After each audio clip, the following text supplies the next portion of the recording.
আজকে class conduct করা যাক। বিসমিল্লাহির রহমানির রহিম। সো যথারীতি আমরা আমাদের ক্লাসগুলোতে বেসিক্যালি বেসিক জিনিসটা আলোচনা করেছি বরাবর। প্রথম ক্লাস ছিল লিসেনিং, তারপর হচ্ছে রিডিং, তারপর স্পিকিং, আজকে রাইটিং। সো অ্যাটলিস্ট আমরা আমাদের ক্লাসগুলোতে এটা বলার চেষ্টা করি যে কোশ্চেন কেমন হবে, পরীক্ষার ডিউরেশন কেমন হবে, এবং এরকম হয়তো সব পরীক্ষায় মানে সব ক্লাসে ট্রিক্স বা ট্যাকটিক্স এগুলো দেখানো সম্ভব হয় না বা হয়নি। শুধু রিডিং ক্লাস আমি একটু ডিটেলস দেখাইছিলাম যতটুকু মনে পড়ে। সো আজকেও আমরা একটু বেসিক থেকেই দেখাবো, অ্যাডভান্স দেখানো সম্ভব না, কারণ আসলে একটা রাইটিং ক্লাস কন্ডাক্ট করতে হলে কমসে কম 1-1.5 ঘন্টা লাগবে আলাদাভাবে, মানে একটা রাইটিং লিখতে হলে। সো আমরা সেগুলো নেক্সট কোনো সময় করবো ইনশাল্লাহ। সো প্রথমে আমরা বলছি যে তোমার হচ্ছে রাইটিং আসলে তোমার কি কি স্কিল ওরা জাজ করে। তো জাজ করবে হচ্ছে how will you write a response appropriately, organize ideas, use a range of vocabulary and grammar accurately। তাহলে এই যে কয়েকটা বিষয় ইউ ক্যান সি কোন একটা পার্টিকুলার ব্যাপারে তুমি কত গোছায় লিখতে পারতেছো, কতটা অ্যাপ্রোপ্রিয়েট হচ্ছে সেটা, আইডিয়া গুলো কেমন দিতে পারতেছো ওই টপিকের উপর, যেহেতু টপিকটা আসলে তোমার জন্য তো অপরিচিতই হবে প্রথমত, এবং দ্বিতীয়ত হলো যে তোমার গ্রামারটা কেমন, ঠিক আছে, এবং কি পরিমাণ ভোকাবুলারি তুমি ইউজ করতে পারতেছো। এটা একটি ইম্পর্টেন্ট জিনিস। যখন তোমার রাইটিং অ্যানালাইসিস করে তখন কিন্তু এই জিনিসগুলো দেখে যে টোটাল সেন্টেন্স কয়টা, লাইক মনে করো যে তুমি এরকম লিখছো, ঠিক আছে, এখানে দেখবে যে টোটাল সেন্টেন্স কয়টা, টোটাল ওয়ার্ড কয়টা, মানে আলাদা ওয়ার্ড কয়টা। লাইক মনে করো দা, অফ, অ্যান, এগুলো তো একাধিকবার থাকে, রিপিটেড। এই যতবার রিপিটেড থাকুক না কেন সেগুলোকে কিন্তু একটা ওয়ার্ড হিসাবে কাউন্ট করা হয়, এবং এইভাবে দেখা হয় যে আলাদা ওয়ার্ড কয়টা। সেইগুলো হচ্ছে তোমার অ্যাবিলিটিকে এক্সপ্রেস করে। যত বেশি তুমি ওয়ার্ড লিখতে পারবা ততটা তোমার হচ্ছে ক্রেডিট। লাইক মনে করো তুমি হচ্ছে কোনো কিছু এক্সপ্লেন করতে গিয়ে একই ওয়ার্ড রিপিটেডলি না ইউজ করে একাধিক ওয়ার্ড ইউজ করতে পারো। তুমি মনে করো আমরা বলতে পারি যে স্টার্ট, টু স্টার্টিং দ্য, মানে টু স্টার্ট দ্য ডিসকাশন এরকম লিখলা, তারপরে মনে করো এরকম লিখলা while beginning, হ্যাঁ, তারপর মনে করো যে if you want to commence it, মনে করো যে স্টার্ট শব্দটাই তুমি 3বার দিয়েছো বাট ভিন্ন ভাবে। আমি বলতে চাচ্ছি এটা তোমার ওয়ার্ড কাউন্ট ইন্ডিকেট করবে। তাহলে ওয়ার্ড যে বিগিন, কমেন্ট, স্টার্ট, এগুলো তুমি ইউজ করলা, এগুলো হচ্ছে যে তোমার রিপ্রেজেন্ট করে যে তুমি একাধিক অর্থ জানো, একাধিক শব্দ জানো, ঠিক আছে। সেগুলো করার জন্য ডেফিনেটলি আমাদের ওয়াইড রেঞ্জ অফ ভোকাবুলারি জানা প্রয়োজন। এরপরে আসছে তোমার রাইটিং এর একটু details. So basically there will be two task, একটাকে আমরা বলবো যে task 2 and task 1। Task 1, task 2, এই দুইটা আবার ভিন্ন ভিন্ন নাম আছে। যেটা টাস্ক 1 সেটাকে আমরা বলি হচ্ছে তোমার শর্ট প্যাসেজ, শর্ট প্যাসেজ, ঠিক আছে। আর যেটা টাস্ক 2 সেটাকে আমরা লং প্যাসেজ বলি। এবং এখানে তোমার টাইমও ভিন্ন, যদি হয়তো পরবর্তী স্লাইডে আসবে, তারপরেও এখন যেহেতু আলোচনা করতেছি, শর্ট প্যাসেজের জন্য তুমি টাইম পাবা 20 মিনিটস, এবং লং প্যাসেজের জন্য তুমি টাইম পাবা হচ্ছে 40 মিনিটস। তাহলে কি কি থাকে এদের টপিক হিসাবে? টাস্ক 1-এ থাকে তোমাকে একটা গ্রাফ দিবে, অথবা একটা টেবিল, অথবা চার্ট অর ডায়াগ্রাম, এবং তোমাকে এইটা অ্যানালাইসিস করতে হবে, এক্সপ্লেইন করতে হবে, অর্থাৎ এই গ্রাফে কি কি দিয়েছে, গ্রাফটা কি বলতেছে। টেবিলে যে ইনফরমেশন, মনে করো কোন একটা কোম্পানির তোমার আয় ব্যয়ের হিসাব আর কি, ঠিক আছে, ইনকাম অ্যান্ড এক্সপেন্ডিচারের একটা হিসাব তোমাকে একটা টেবিলে দিল, সেখান থেকে বলবে যে এই মাসে কোন মাসে কত কি হয়েছে এগুলো এক্সপ্লেন করে লিখো আর কি। সেগুলো তোমাকে এক্সপ্লেন করতে হবে, ঠিক আছে? এগুলো টাস্ক 1। তাহলে এটা বলা যায় যে অনেকটা ডেসক্রিপশন করা, তুমি কি দেখতেছো সেটাকে এক্সপ্লেন করা। লাইক অনেকটা তোমার কমেন্ট্রির মতো, যে ক্রিকেট খেলা ফুটবল খেলাতে যেটা হয়, যে ওরা চোখের সামনে যেটা দেখে ঠিক সেটাই বলে। এখানে নিজেদের আইডিয়া কথাবার্তা খুব বেশি বলার সুযোগ নাই।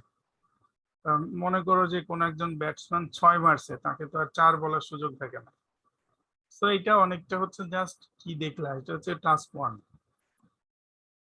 আর টাস্ক 2 তে write an essay in response A point of view argument or problem. তাহলে এইখানে কোন একটা ব্যাপারে তোমার আর্গুমেন্ট দেওয়ার সুযোগ আছে, তোমার মতামত এক্সপ্লেন করার সুযোগ আছে সাইড ওয়াইজ, ঠিক আছে? অর্থাৎ তুমি এই কথার সাথে একমত কিনা অথবা দ্বিমত কিনা, এরকম এগুলো তুমি বলতে পারো। সেইটা অনেকটা ওই যে জিআরইতে আর্গুমেন্টেটিভ রাইটিং যেটা, সেটার মতো। আর যেটা শর্ট প্যাসেজ সেটা আসলে স্বকীয় আর কি, তার আলাদা অবস্থান এখানে, সে ওইভাবে জিআরইর সাথে ম্যাচ করা যায় না। তো এই হলো তোমার হচ্ছে রাইটিং এর দুইটা টাস্ক, টাস্ক 1 টাস্ক 2, ঠিক আছে? সেখানে যে টাইম গুলো আমি অলরেডি বললাম সেটা তুমি দেখছো, যে তোমার হচ্ছে writing test take 60 minutes, 20 minutes for task 1, 40 minutes for task 2. So but you will need to manage your own time, so make sure you move on task 2 after 20 minutes. মানে হচ্ছে তোমাকে কিন্তু আলাদাভাবে ওরা বলবে না যে তুমি, লাইক তোমাকে একবারে কোশ্চেন দিয়ে দিবে, কোশ্চেনের টাস্ক 1 টাস্ক 2 দুইটাই থাকবে এবং 1 ঘন্টা টাইম থাকবে। এখন তুমি যদি প্রথমটা লিখতে বেশি সময় নিয়ে ফেলো তাহলে সেটা তোমার সমস্যা, ঠিক আছে? কারণ হচ্ছে যে প্রথমটাই ওরা এক্সপেক্ট করে যে ওয়ার্ড সংখ্যা কম হবে, দ্বিতীয়টায় বেশি হবে।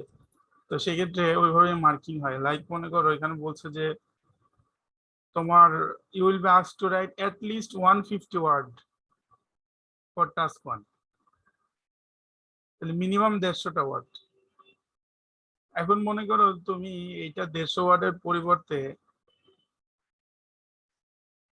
300 ওয়ার্ড লিখে ফেললা কথার কথা, কিন্তু এখানে তুমি সময় দিলা হচ্ছে তোমার মনে করো 30 মিনিট, অথচ এখানে লেখার দরকার ছিল তোমার মনে করো 250 ওয়ার্ড, এখানে তুমি লিখলে আবারও 300 ওয়ার্ড, অ্যানাদার 30 মিনিটস। যদিও এটা ডিফিকাল্ট, কারণ হলো যে এখানে তোমার আইডিয়া গ্রো করতে হবে, সময় লাগবে, জেনারেট করতে হবে। এটা তো তুমি যা যা দেখতেছো তাই লিখছো, এটা লেখা ইজি। তাহলে আমি যেটা বলতে চাচ্ছি সেটা হলো যে দেখা গেল যে এখানে 30 মিনিটে তুমি 300 ওয়ার্ড লিখতে পারতেছো না, কারণ এখানে যেহেতু চিন্তা ভাবনার ব্যাপার আছে। মেবি ইউ ক্যান রাইট 200 ওয়ার্ডস এরকম কিছু, বা মনে করো যে 250 ওয়ার্ড, কিন্তু এটা বলছে অ্যাট লিস্ট আর কি। তাহলে তুমি জাস্ট মিনিমাম মার্জিনটা ফিল আপ করলা। তো সেক্ষেত্রে এই জায়গায় একটা সমস্যা হয়ে যায়, মার্কিং তো হবে অ্যাভারেজে। লাইক মনে করো যে টাস্ক 1-এ তুমি যতই ভালো করো কত পাবা, 9 পাবা ম্যাক্সিমাম। কিন্তু এগুলো 9 তো শুধু লেখার ওয়ার্ড কাউন্টের উপর পাবা না, তোমার গ্রামার ঠিক আছে কিনা, তুমি এক্সপ্লেন ঠিক মতো করতে পারছো কিনা, লজিক অ্যাপ্রোপ্রিয়েট কিনা, এরকম। তো মনে করো যে তুমি এই সমস্ত কিছু বিচার করে লাইক টাস্ক 1-এ পাইলা হচ্ছে তোমার 7 পাইলা মনে করো। এরপর টাস্ক 2 যেহেতু তোমার ছোট হয়ে গেছে লেন্থ অনুযায়ী, তাহলে ওয়ার্ড কাউন্ট কম হবে, লজিক কম হবে।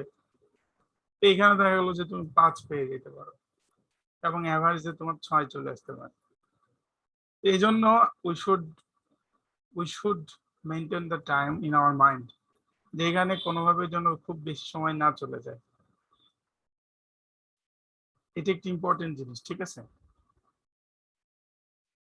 এবং ইন অ্যাকচুয়াল আইএলটিএস টেস্ট আমি প্রথমবার যখন দিয়েছিলাম আমার মনে হয় আমি এটাতে 26-27 মিনিট দিয়ে ফেলছিলাম টাস্ক 1-এ, এবং তাতে করে আমার টাস্ক 2 একটু খারাপ হয়েছিল বলা যায়, এবং আমি ইভেনচুয়ালি কিন্তু 6.5 পাইছিলাম, এটাতে আমি ভালো পাইনি প্রথমবার। তাহলে আমি বলতে পারি যে আমি যদি টাস্ক 2-তে আর একটু ফোকাস করতাম মেবি আমি এখানে 7 পাইতে পারতাম। সো এগুলো হচ্ছে যে টাইম ম্যানেজমেন্টের ব্যাপার। এরপর আসো যে your writing test will be marked by certified IELTS examiner, task 2 is or twice as much task. আচ্ছা, তাহলে এই যে এখানে আরেকটা ইম্পর্টেন্ট জিনিস বলছে, আমি যেটা তোমাকে বলেছি এটা ঠিক বলি নাই। এই যে টাস্ক 2 তে মার্কস হচ্ছে ডাবল, তার মানে যেটা দেখাইছিলাম ওইটা তুমি এইভাবে চিন্তা করো। আমি ঠিক বলি নাই বলতে মার্কিং 9ই হয়, কিন্তু টাস্ক 1-এ মনে করো তুমি 7 পাইছো, আর টাস্ক 2 তে পাইছো তুমি হচ্ছে 5, যেটা দেখাইছিলাম। তাহলে এখানে যেটা হবে 2 বার 5 লেখা হবে, 5 5 যোগ করে কোটা হলো 17। এখন এই 17কে 3 দিয়ে ভাগ করা হবে, তাহলে সেই ক্ষেত্রে ওই যে 6ও আসতেছে না, বরং 3 6 18 হয়, বেসিক্যালি আসবে মনে হয় 5.5। তো দেখো এখানে 7 পাওয়া সত্ত্বেও তোমার রেজাল্ট হয়ে গেল কম অনেক। ঠিক আছে, কারণ টাস্ক 2 টুয়াইস ওর আর কি, মানে 2 বার সেটা কাউন্ট করা হবে, যেহেতু দ্বিগুণ টাইম দেওয়া হয়েছে ওখানে 20 মিনিট আর এখানে 40 মিনিট। তো লজিক এভাবে, যেহেতু এখানে তোমাকে বেশি সময় দিতে হবে, তার মানে দাঁড়ালেই যে তুমি যদি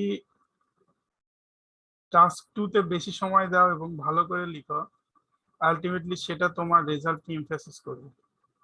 মনে করো যদি এরকম হয় যে তুমি টাস্ক 2 তে পাইলা হচ্ছে,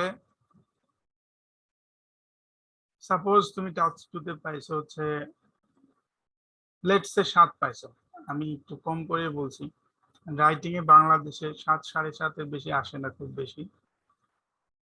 সো এটা বলতে পারো যে ম্যাক্সিমামে স্কিল রেজাল্ট বাড়ে হচ্ছে রিডিং স্পিকিং এগুলোতে। রাইটিং এ মানে অ্যাভারেজ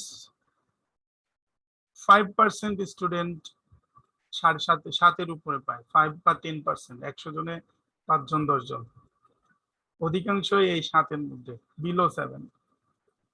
কিন্তু যদি তুমি টাস্ক 2 তে 7 পাও তাহলে কি দাঁড়ালো, it will count as 2 Times, তো 7 দুগুণে 14। আর মনে করো টাস্ক 1-এ তুমি 5 পাইছো কথার কথা, তাহলে ইট উইল কাউন্ট ওয়ান্স, তাহলে কত হলো 19, ভাগ হবে কত দিয়ে, 3 দিয়ে।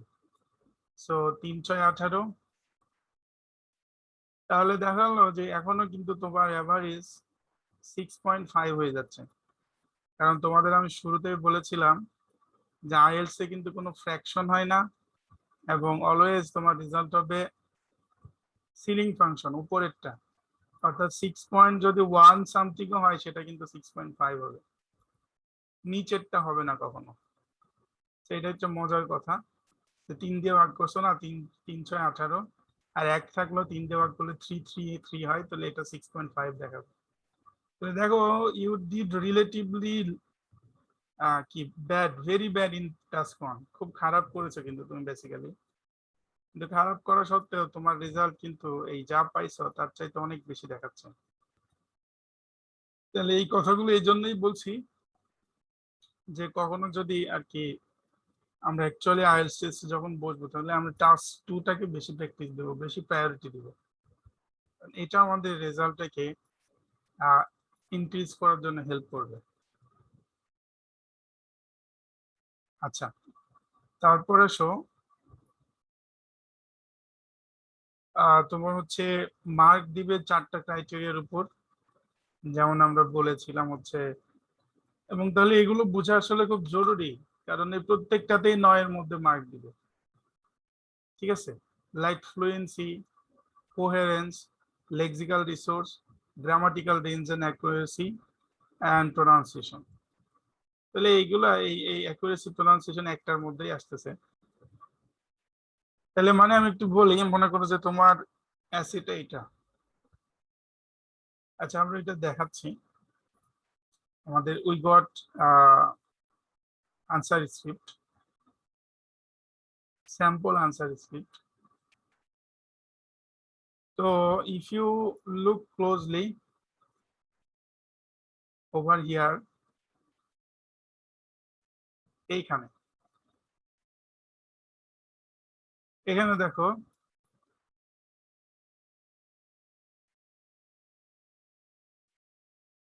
ঠিক আছে। তো এগুলো হচ্ছে কোহেরেন্স, লেক্সিক্যাল রিসোর্স, গ্রামার, এগুলো আর কি তোমাকে দেখবে। তার মানে তোমার প্যাসেজটা পুরোটা পড়ে এই যে গ্রেড আর সেই 4 ভাগে তোমাকে মার্কস দিবে এবং তারপরে 4টা এভারেজ করে তোমাকে টোটাল মার্কস আসবে। মানে ব্যাপারটা হলো এরকম, মনে করো যে তুমি লাইক কিছু লিখছো আর কি, ঠিক আছে। এটা হচ্ছে তোমার মানে আইএলটিএস অন পেপার যে সিস্টেমটা সেটা। তো মনে করো তুমি কিছু লিখছো, সো যে 4টা সেক্টর, মনে করো তোমার প্রথমে আসলো যে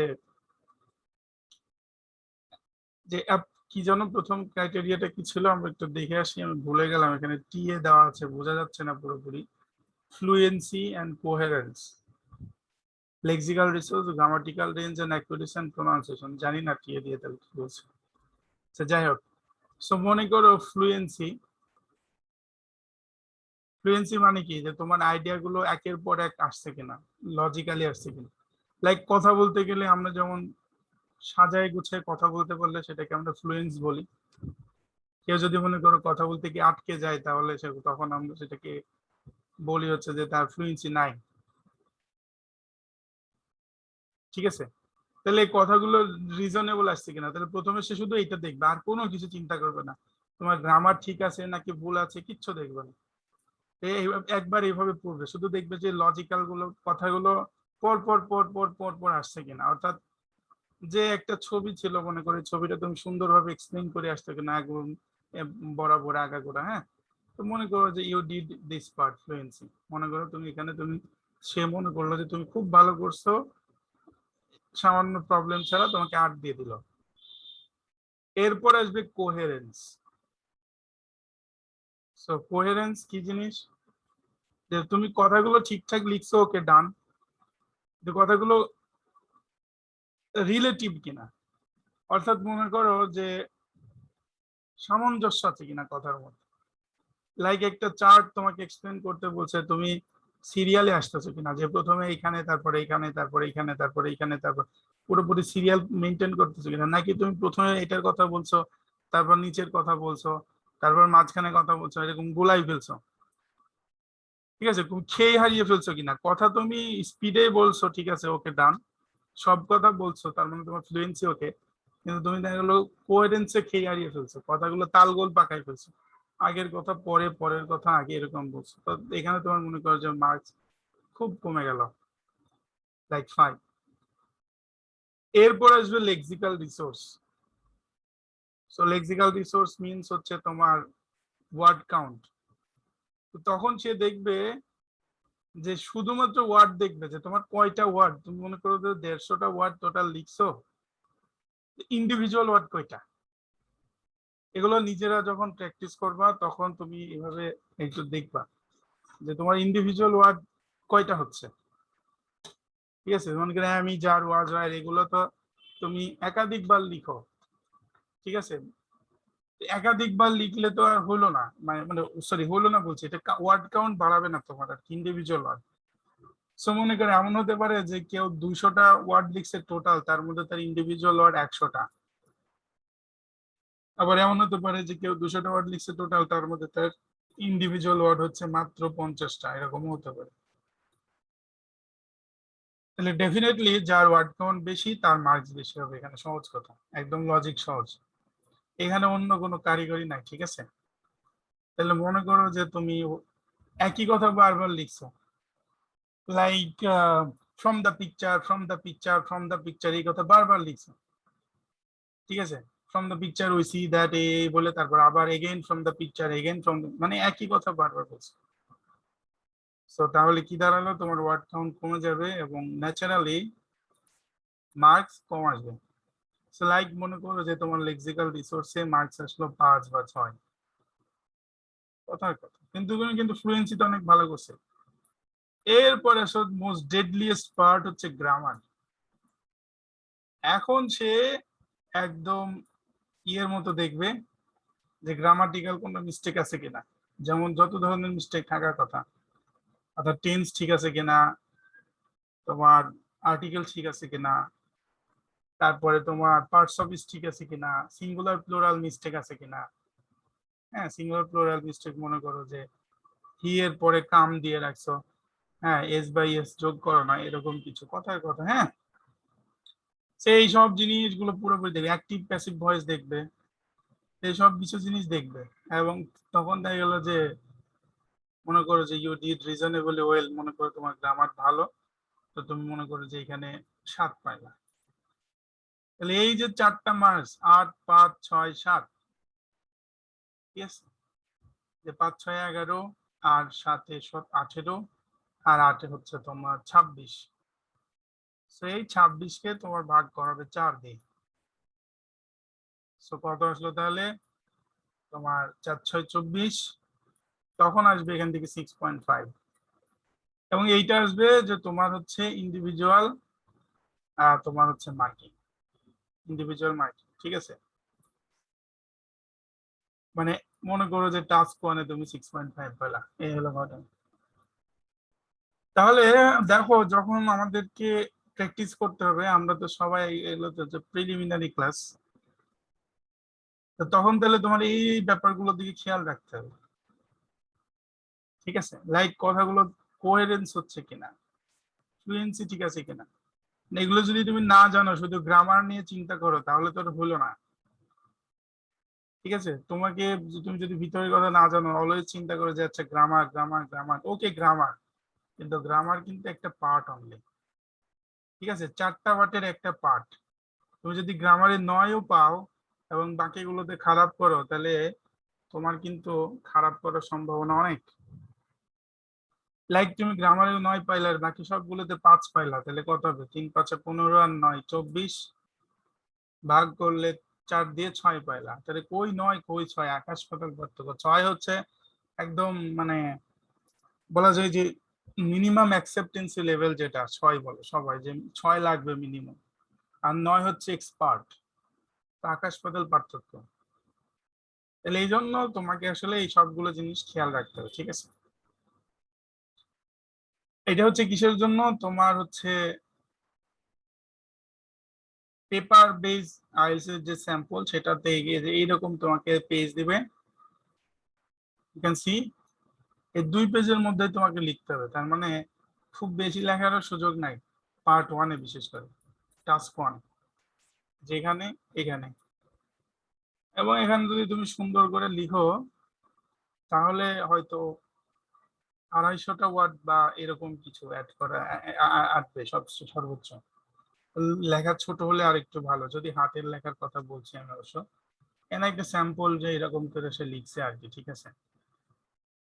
এটা একটা স্যাম্পল জাস্ট, মানে আমি গুগল থেকে নিয়েছি। এটা লেখার কোয়ালিটি বা কি টপিক কিছু জানি না, জাস্ট স্যাম্পল আর কি, ঠিক আছে। সেভাবে লিখতে হবে আর কি, পেন্সিল দিয়ে এবং এরকম তোমার রোল টানা কাগজে। আচ্ছা, তারপরে যেহেতু এইগুলো নিয়ে কথা বলছে, আরেকটা জিনিস হচ্ছে তাহলে কম্পিউটারাইজ রাইটিং, সেটা হচ্ছে এরকম চাইল্ডস অন কম্পিউটার, যেটাতে আমরা এখন আসলে গুরুত্ব আরোপ করছি, যে কম্পিউটারাইজড প্র্যাকটিস ঝোঁকার জন্য। তাহলে এইখানে এরকম তোমার একটা টেবিল বা এরকম কিছু থাকবে বাম দিকে, এবং ডান দিকে একটা খালি স্পেস থাকবে, এইখানে তুমি লিখবা, টাইপ করবে বেসিক্যালি। এবং সময় একই, এই যে you should spend about, should spend, কেমন শুড মানে কি, তুমি কিন্তু চাইলে বেশি করতে পারো, কিন্তু করা উচিত হবে না। অর্থাৎ টোটাল টাইম কিন্তু 1 ঘন্টাই থাকবে পরবর্তীটা এবং এটার জন্য। এই যে পার্ট 1, পার্ট 2 নিচে দেখতে পারো। তো তুমি এখন পার্ট 1-এ যদি বেশি ইউজ করে ফেলো, তাহলে সেটা তোমার ব্যর্থতা।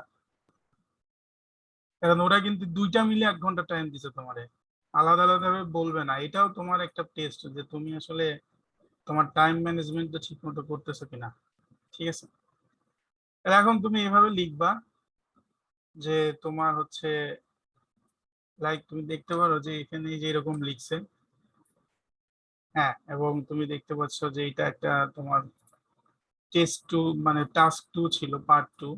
এবং তার ওয়ার্ড দাঁড়াই গেছে প্রায় 364, যথেষ্ট লিখছে। তো ইটস প্রিটি রিজনেবল, ঠিক আছে। কিন্তু লিখছি শুধু ওয়ার্ড কাউন্ট হলেই তো হবে না, মনে করো ওয়ার্ড কাউন্ট যদি হয় সে আসলে কতগুলো ইউনিক ওয়ার্ড লিখছে সেটা খুব ইম্পর্টেন্ট, এবং ভিতরে কি আছে সেগুলো ইম্পর্টেন্ট। আমরা তো জাস্ট এটা স্যাম্পল হিসাবে দেখছি, আমি নিজেই পড়তে পারতেছি না, তোমাদের যদি কেউ মোবাইল থেকে দেখো তার তো পড়তে পারার কথাই না। তো যাই হোক, তো এই হলো ব্যাপার, ঠিক আছে। এখন আসো যে টপিক গুলো কেমন থাকে, যদিও আমি বলেছি, কিন্তু আমরা জাস্ট তারপরে একটা দুইটা দেখি যে মানে চার্ট বললাম না, তো এখানে একটা টেবিল আছে, চার্ট আছে, as an example of just one. So এখানে তুমি দেখতে পারো যে the chart below shows the number of men and women in further education in Britain in 3 periods and whether they were studying full time or part time. So summarize the information by selecting and responding the main feature and make comparison where relevant. তাহলে এখানে তোমার হচ্ছে ছবিটা একটু blur দেখাচ্ছে, মানে actually তো আরো ক্লিয়ার থাকবে। এখানে দেখাচ্ছে যে ব্ল্যাক গুলো হচ্ছে ফুল টাইম আর এগুলো পার্ট টাইম। সো তারপর হয়তো মাঝখানে কোনো একটা মার্জিন আছে, এখানে মেল এবং ফিমেল বোঝাচ্ছিল, এখানে দেখা যাচ্ছে না কিছু। এবং টাইম পিরিয়ড আছে তিনটা, এই যে 70, 71, 80, 81, 90, 91, তাহলে এই তিনটা হচ্ছে মেইলের জন্য, আর 70, 71, 80, 81, 90, 91 তিনটা হচ্ছে ফিমেলের জন্য। তাহলে এখন তুমি যা যা দেখতেছো তাই তাই বলবা। এটা হচ্ছে থাউজেন্ডস ইন ফার্দার এডুকেশন, তাহলে কতজন আর কি টোটাল। হ্যাঁ, 1970 সালে তোমার মনে করো যে ছেলেদের মধ্যে full time part time education ছিল 1000 জন, মেয়েদের মধ্যে ছিল লাইক এরকম কত 700 জন। মানে এইভাবে তোমাকে টোটাল ব্যাপারটা এক্সপ্লেন করতে হবে, ঠিক আছে। তাহলে এই হলো যে তোমার হচ্ছে পার্ট ওয়ান টাইপের রেখা। তার মানে তুমি এখানে যা যা দেখবা, আমি অনেকগুলো কথা বলতে পারি। ফর এক্সাম্পল লাইক মনে করো যে এখানে তোমার 1000 জন ছিল কিন্তু ফুল টাইম অনেক কম ছিল, এদেরও মানে ইয়ে ছিল কিন্তু এখানেও ফুল টাইম কম ছিল, তাহলে বলা যায় যে এখানে এই সময়ে একটা টেন্ডেন্সি ছিল যে ফুল টাইম লেখাপড়া করার মানসিকতা ছেলে এবং মেয়ে উভয় ক্ষেত্রে কম ছিল, একটা কমেন্ট। তারপর মনে করো সেকেন্ড পিরিয়ড নিয়ে কথা বললাম, তো তখন বলবা যে এখানে ছেলেদের ফুল টাইম পড়াশোনা করার মানসিকতা একটু বাড়ছে কিন্তু মেয়েদের অনেক বেশি বাড়ছে, লাইক এটা প্রায় 3 গুণ হয়ে গেছে। তাহলে মেয়েদের ক্ষেত্রে এই ইনক্রিজটা হচ্ছে মানে ছেলেদের চাইতে বেশি, এরকম কম্পারিজন দিয়ে তুমি বলতে হবে। তারপরে থার্ড সেক্টর তুমি এখন দেখতেছো যে ছেলেদেরটা আবার অনেক বাড়ছে ফুল টাইমে, মেয়েদেরটা দেখা যাচ্ছে যে আগের তুলনায় সামান্য একটু বাড়ছে, এই 10 বছরে তেমন সিগনিফিকেন্ট চেঞ্জ হয়নি। তাহলে এই 10 বছরে আবার ছেলে বেশি বাড়ছে, এবং মনে হচ্ছে যেন এই শেষ সময় এসে ছেলে মেয়ে দুইজনের মধ্যেই সমান পরিমাণ মেন্টালিটি চলে এসছে ফুল টাইম এডুকেশনে। একইভাবে পার্ট টাইম নিয়েও বলা যায়, ঠিক আছে। তাহলে এই ধরনের অ্যানালাইসিস করতে হবে তোমাকে লজিক্যালি এবং একের পর এক। সো লেখার অনেক টার্মিনোলজি আছে, সেগুলো আমরা বলবো ইনশাল্লাহ in future if you are interested. এরপরে আসো যে তোমার টাস্ক 2 যেটা, সেটা কেমন। এইখানে basically all about your opinion. এখানে ওদের ইনফরমেশন, গিভেন ইনফরমেশন বলা যায় কমই, অধিকাংশ হচ্ছে তুমি কি ফিল করতেছো। So the first car appeared on British road in 1888. By the year of 2000, there may be as many as 29 vehicles, 29 million vehicles on British road. So alternative forms of transport should be encouraged and international laws introduced to control car ownership and use. So to what extent do you agree or disagree? তাহলে তোমাকে বলছে যে এখন অনেক কার বেড়ে গেছে, 29 million অনেক বেশি, ডেফিনেটলি প্রায় হচ্ছে 3 কোটি, 30 মিলিয়ন মানে 3 কোটি আমাদের দেশে আমরা যে কোটি হিসাবে বলি। তাহলে সেক্ষেত্রে তুমি কি মনে করো যে আরো বেশি কার বাড়ার কথা নাকি কমার কথা, বাড়লে কি কমলে কি, সেগুলো তুমি তোমার দিক থেকে লজিক দিতে পারো। মেবি তুমি এরকম বলতে পারো যে বেশি কার মানে হচ্ছে বেশি ফুয়েল বার্ন হচ্ছে, সেখান থেকে বেশি গ্রিন হাউস ইফেক্ট হচ্ছে, বেশি প্রবলেম হচ্ছে। এবং সেক্ষেত্রে পাবলিক ট্রান্সপোর্টে বেশি ইউজ করা যেতে পারে। পাবলিক ট্রান্সপোর্ট ইউজ করলে তো মনে করো যে লাইক একটা একটা বাসে তো 100 জন যেতে পারে, সে জায়গায় 100টা কার ইউজ করার চাইতে 100টা বাস গেলে, সেটা একটা বাস গেলে অনেক কম ফুয়েল লাগবে, অনেক কম বার্নিং হবে। এগুলা এটা তোমার নিজস্ব অপিনিয়ন। বা সাইকেল ইউজ করার কথা বলতে পারো, যেহেতু সাইকেল খুবই পরিবেশ সচেতন এবং এটা আজকাল ইমফাসিস করে পৃথিবীর অনেক দেশই। It's completely up to you. হ্যাঁ, তোমাকে কেউ বলবে না যে তুমি রাগ এগ্রি করলা কেন, অথবা তোমাকে কেউ বলবে না যে তুমি ডিসএগ্রি করলা কেন। কিন্তু কোনটা তুমি সুন্দরভাবে লিখতে পারবে এটা তোমার অ্যাবিলিটির উপর ডিপেন্ড করে। তো তুমি যেটার দিকে বেশি লজিক পাবা, তোমার যেটা মনে হবে যে বেশি গুছায় লিখতে পারার অ্যাবিলিটি আছে তোমার, তুমি সেই দিকে যাবা। It's not about your mentality. মনে করো যে তুমি একটা জিনিস পছন্দ নাও করতে পারো, কিন্তু যেটা পছন্দ করো না ওইটার দিকে অনেক বেশি যুক্তি আছে, তুমি সেটাই লিখো। তোমার এখানে লেখাটা জরুরি, how far you can furnish your writing, ঠিক আছে? এখানে এটা ইম্পর্টেন্ট না যে তোমার মতামতটা কি, do you like it or do you not, ঠিক আছে? তাহলে এরকম কিছু ব্যাপার থাকবে যেগুলোতে পক্ষে বিপক্ষে বলার সুযোগ আছে, এবং সেক্ষেত্রে তোমার অপিনিয়ন দিতে হবে। তাহলে এখানে দেখো, ওইখানে যতটা স্ট্রেট ফরওয়ার্ড ছিল রাইটিংটা, আই মিন টাস্ক ওয়ানের ক্ষেত্রে, জাস্ট যা দেখতেছো সেটাকে তুমি ক্রোনোলজিক্যালি বলে যাচ্ছে এরকম। এইখানে কিন্তু ব্যাপারটা স্ট্রেট ফরওয়ার্ড নয়, ইউ হ্যাভ টু থিঙ্ক। হ্যাঁ, তোমাকে সাইড বাই সাইড চিন্তা করতে হবে। এই জন্য ইট ইজ ওয়াইজ যে ওইটাতে যথাসময় যতটুকু দেওয়ার 20 মিনিট দিয়ে এখানে 40 মিনিট লেখা, কারণ যেহেতু তোমার মার্কস এখানে বেশি, সবকিছু এখানে বেশি, সো এটা বেশি সময় দেওয়া উচিত। তাহলে ঠিক আছে, তাহলে এই হলো মোটামুটি আমাদের রাইটিং এর বেসিক কথাবার্তা। এখানে বাকি ওই যে মার্কিং এর ব্যাপারগুলো ডিটেল বলা আছে, তারপর মার্ক কেমনে অ্যাসেস করে সেগুলো বলা আছে। তো আমার মনে হয় আমি এগুলো বলেছি, ঠিক আছে? তো এগুলো আর বলার কিছু নাই। তো এখন যেটা করা যেত সেটা হলো যে একটা রাইটিং করা, কিন্তু যেটা বললাম যে আমি সেটার জন্য ডেডিকেটেড ক্লাস নিতে রাজি ভবিষ্যতে, যাতে করে আমরা আসলে খুব সুন্দরভাবে গুছাই একটা টপিকের উপর কথা বলতে পারি। এখন কথা বলতে গেলে দেখা যাবে যে তোমার হচ্ছে, প্রথমত আমি প্রিপেয়ার্ড না আমি নিজে এখন একটা রাইটিং এর জন্য, because I am heading towards some another exam. সেটা নিয়ে আমরা হয়তো পরবর্তীতে আরো ভালো প্রিপারেশন নিয়ে করবো ইনশাআল্লাহ।